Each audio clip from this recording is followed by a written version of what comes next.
How's it going, everybody? Long time no see. I know I haven't been posting anything. Oh God, it's probably been about a month or so since I posted my last video.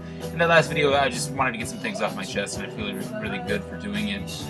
But I've been really busy, and I haven't been able to do much vinyl hunting. But I have managed to find a few things. First, let me get started by saying what I have playing in the background. This is the Kinks, Lola versus Power Man and the Underground. Great album. Just listen to it. It's freaking awesome. Anyway, I'm gonna start with a couple of jazz LPs that I recently purchased. I don't have it, like I said, I don't have a heck of a lot. So this album here I discovered when I watched the Ken Burns jazz documentary. I got to the part of like the free jazz and kind of like the avant-garde jazz and the spiritual jazz kind of stuff. The Ornette Coleman Quartet. This is our music. Don't know a lot about Ornette Coleman other than what I've seen in the documentary, and all I know is I've heard the song Blues Coronation, and I love it. I love the way it sounds. I love the way this album sounds. It's just a great album all around. There's many jazz experts out there that can probably go into much greater detail than I can about this album, so I'm going to leave that up to you guys to kind of talk about it. Feel free to respond to any with any information as far as the background of like the group itself, anything like that. It'd be great. All I know, like I said, sounds great. I love it. Another one I just kind of picked up on a whim. I saw it was cheap, so I'm assuming it's cheap for a reason. Charlie Parker Encores, the Savoy Sessions. I listened to a little bit of this. Old school, I guess. Maybe that might not be the right way to describe it. It sounds like it's recorded in a little room. You can really hear the room sound of the recording on this album. It sounds great. I think it sounds great. It's in mono. I think this was released. This version here was released in the 70s, so I don't really know anything else about that. But I know Miles Davis is on a few of the solos too, so that's pretty cool.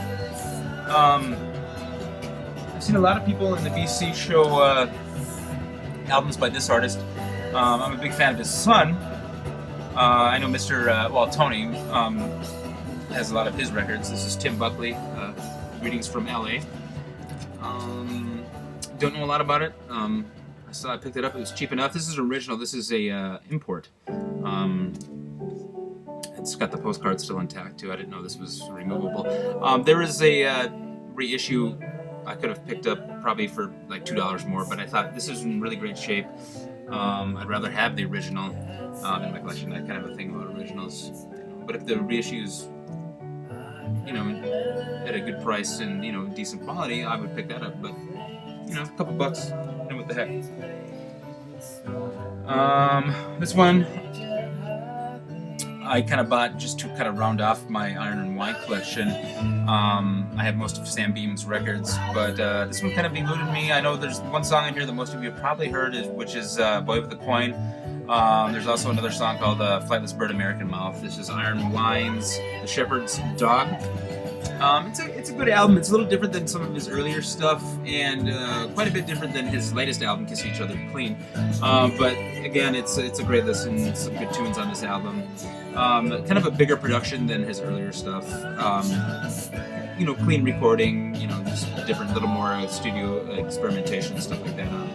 So not 100% his like stripped down lo-fi kind of folky singer-songwriter spiritual kind of music, you know what I mean?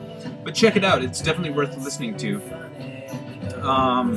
And maybe I'll do an artist's spotlight on Iron Wine here coming up. I plan on doing a few more videos here soon.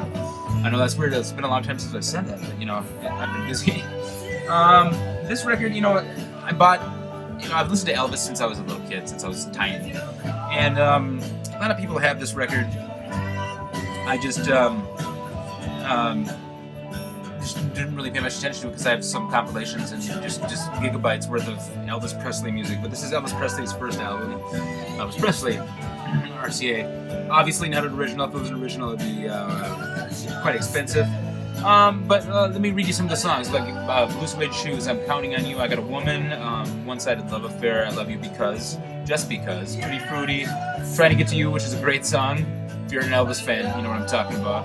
I'm Gonna Sit Right Down and Cry, I'll Never Let You Go. Blue Moon, and Money Honey. Like a lot of these songs just remind me of my childhood, listening to my mom's old 45s. I know she had some Sun Records 45s too, which I have no idea what happened to those. I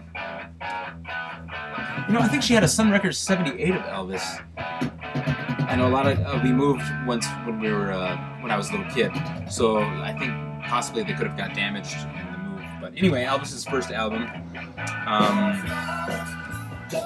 This next LP I've seen. I think Jonas showed this one. It's Paul Simon's Hearts and Bones.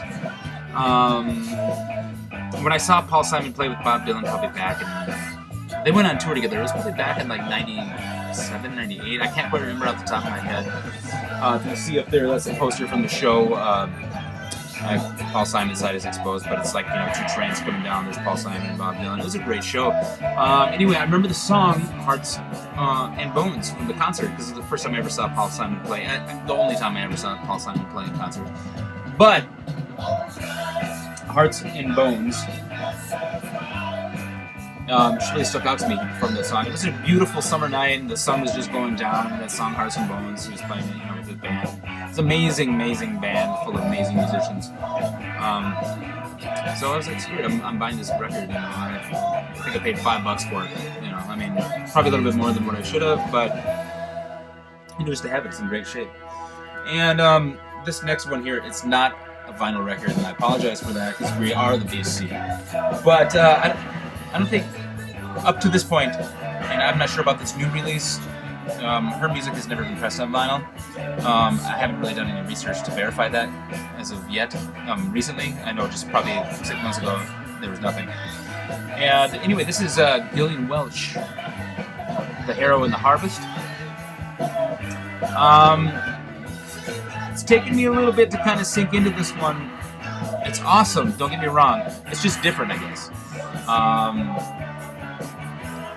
The sound of the recording is far superior than anything that she's ever recorded before. It's a really great sound quality.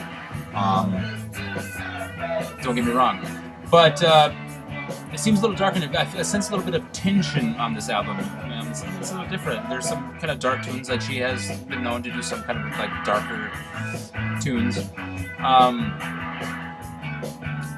Oh man, there's just some great moments. I don't know. I don't have the song titles memorized. I can read them off the back, but first half of the album is pretty great. Check it out because David Rawlings is really doing some amazing stuff on this album on the guitar.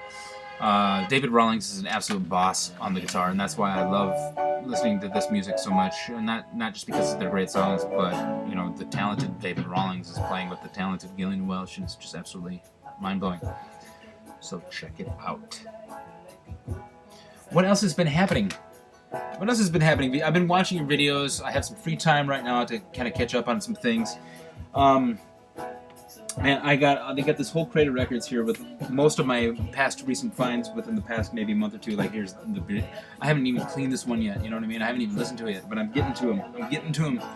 I could probably use some of those Blake sleeves. I know there's an update I just got off of work a little bit ago that I haven't watched yet about good news, bad news, and some more good news. So I haven't checked that one out yet.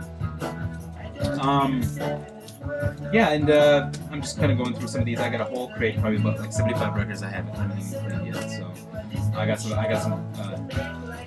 got a project to do here. And I also wanted to say, Neglect, I know. I got around to opening Ashes and Fire by Ryan Adams.